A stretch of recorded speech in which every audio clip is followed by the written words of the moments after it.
why don't you start by introducing yourself, your name, your title, and the organization that you represent? Sure, Sam. So my name is Mark Zhang. I am the Associate Chief Medical Information Officer at Brigham and Women's Hospital, and I focus on digital innovation. I'm also the Associate Program Director for the Clinical Informatics Fellowship at National Brigham. And finally, I am the founder and president of the American Medical Extended Reality Association. That's wonderful. Well, thank you so much for joining today. Yeah. Is this your first HITLAB Summit? Have you been to these in the past? I'm an experienced hand, so I've been here a couple of times. In fact, actually, I first met Stan and worked with the HITLAB when I was a clinical informatics fellow many moons ago, almost like I would say 6 or 7 years ago, if not longer. And it was a wonderful experience. And it's been a pleasure coming back. Well, we're so glad to have you back. So it's good to have a seasoned veteran talking about this summit. Yeah. So what keeps you coming back? It sounds like you have a great relationship with Stan and other people at HITLAB, but what else are you getting out of these summits? I think it's a really great place to meet kind of a huge kind of cross section of folks working in the intersection of healthcare, digital, and innovation. And you know, my work is very much based in Boston, and it's always helpful to be able to see some of the other major hubs for this work. And New York is clearly a huge hub for this type of work. Yeah, absolutely. So you hold a unique perspective as both a medical professional and a businessman. If you don't mind talking a little bit about that and how you've used your skills to apply that to the different organizations that you work for, and how I don't think I've ever been described as a businessman. Oh, okay. Okay, that sounds good. But sounds good. No, you know, from my perspective, I think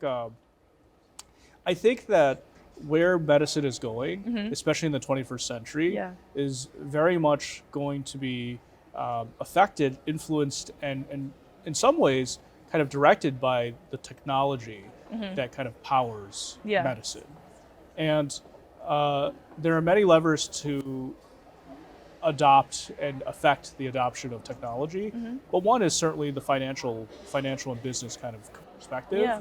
So from my perspective, in order to kind of help grow and encourage kind of emerging technologies to continue to kind of build those foundations for the next generations, you need to start thinking about, well, now what are the use cases? Who are the clinical champions, but also what are the financial levers to kind of make it happen? And not every kind of intervention, not every digital solution is going to be a fundamental shift, like what we've seen over the last year with artificial intelligence and the rise of these LLMs and other things. But it doesn't mean that these technologies aren't going to play major roles, and you have to be able to support and grow kind of many different sectors to make it happen. Yeah, absolutely. So as a medical professional, I was wondering what your thoughts are on bringing this new technology into the medical field, where you see maybe some obstacles in doing that, and how you're encouraging Brigham and Women's Hospital to like encourage that sort of innovation. Absolutely. So my area of expertise and what I do in my day job is I lead a group called the Digital Innovation Hub. Right. And what we are is the Center for Digital Innovation at Brigham and Women's.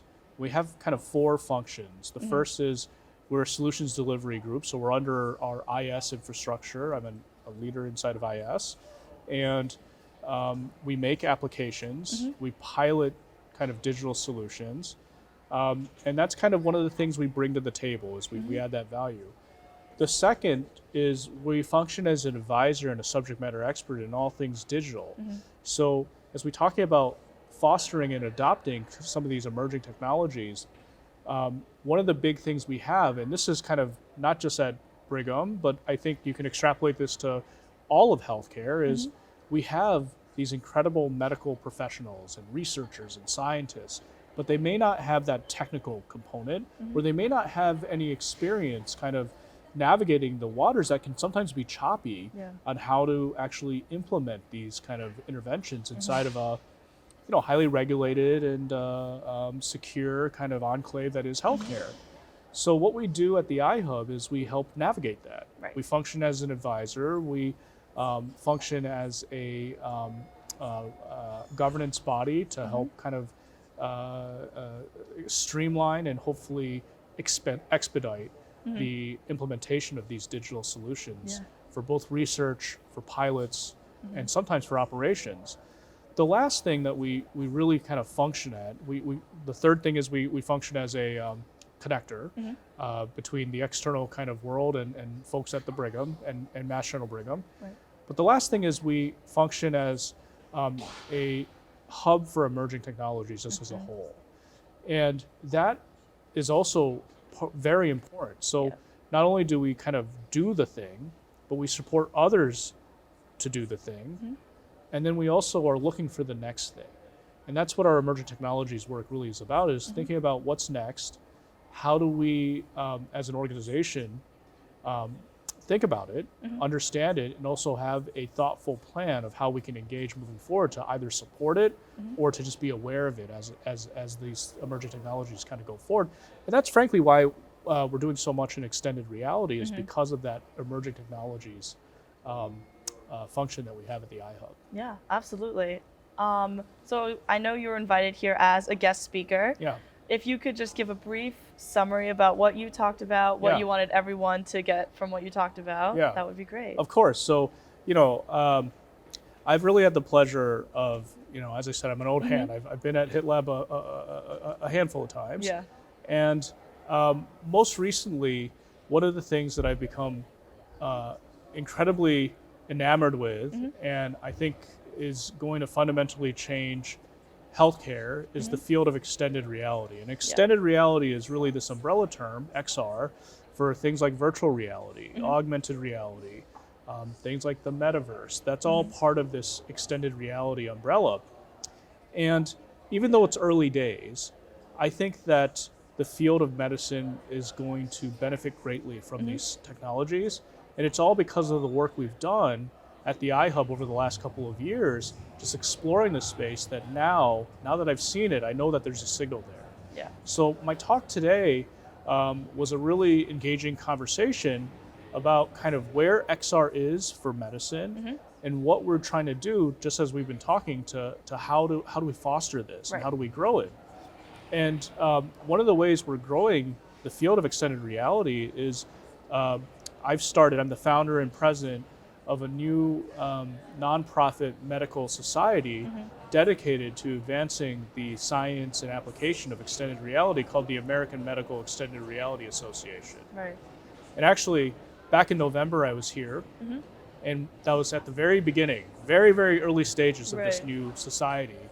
And since then, we're almost nearing 250 founding members.